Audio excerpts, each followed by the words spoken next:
Eivor returns from a long day of raiding to find that a ship has ported in Ravensthorpe flying an unfamiliar banner. The woman he meets as an Irish king has sent him a letter, asking for assistance in the political struggles of Ireland, but she seems to have misplaced it. With this, we begin Assassin's Creed Valhalla, Wrath of the Druids. A horn sounds for a new arrival. Who would it be? Hello everyone and welcome to the White Cedar channel. Thank you for joining me, and if this is your first time, make sure to hit the like button and subscribe to help me grow the channel, and thank you all for all the support. Let's dive right into this. Eivor has been on many adventures since leaving Norway with his brother Sigurd, uniting Britain and defeating the Order of the Ancients, but his journey is not yet complete. Assassin's Creed Valhalla, Wrath of the Druids introduces a new land for the Viking raiders to explore, rich with plunder and history. Agreeing to assist this woman that you meet, whose name is Eivor, reveals that she is a traitor, visiting Ravensthorpe on behalf of Barth, King of Dublin.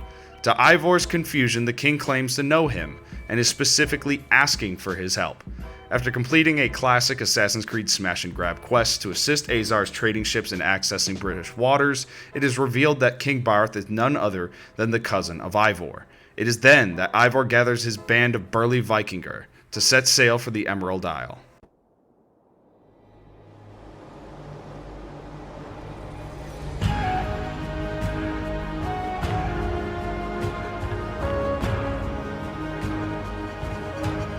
Ireland, a patchwork of petty kings jostling for hills and pastures and green glens. My adopted isle.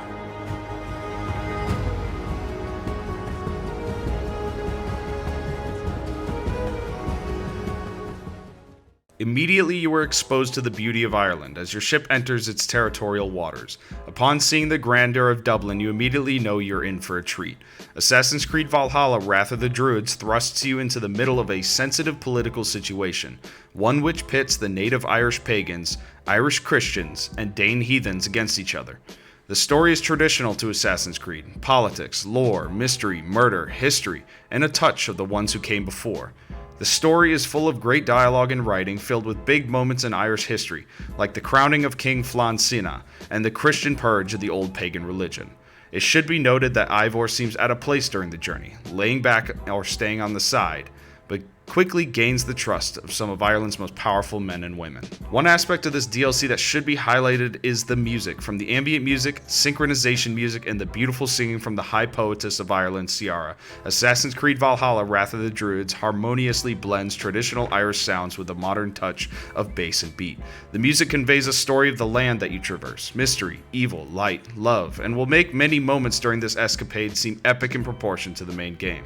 Many times during the playthrough, I would find myself stopping to view the beauty of Ireland while listening to whatever score was on at the moment, creating an experience that would make me feel at peace and in deep thought.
The landscape of Ireland is as diverse as its people: dark swamplands, rolling plains, huge cliffs, mountain ranges, and bustling cities filled with traders and citizens.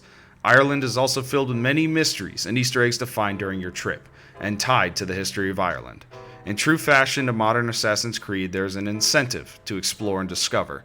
Some areas may seem too dark though, and combined with the poison gas you have to deal with when dealing with the druids, or the many cursed symbols scattered throughout the land, it can make the screen quite busy and difficult to see, especially if you're not in a pitch black room. Overall, Ireland is a beautiful landscape, and a fine addition to the library of explorable lands in the Assassin's Creed portfolio. Combat is the same from the base game, but new enemies are introduced. The general Irish foot soldiers are the same, albeit with different names, but expect to see the return of enemy types like the Goliath and the Standard Bearer. The faction you need to watch out for are the Druids. With their camps filled with noxious fumes, Eivor begins to see things. The general soldiers are smaller, more nimble than their Irish or British counterparts, seemingly dodging the majority of your attacks, forcing you to reevaluate how you confront a camp or band of soldiers. I found myself stealthing them a lot. New enemy types like the Fire Druids are introduced, who spew a deadly fire breath with a decent range, forcing you back and keeping you from getting close to hit.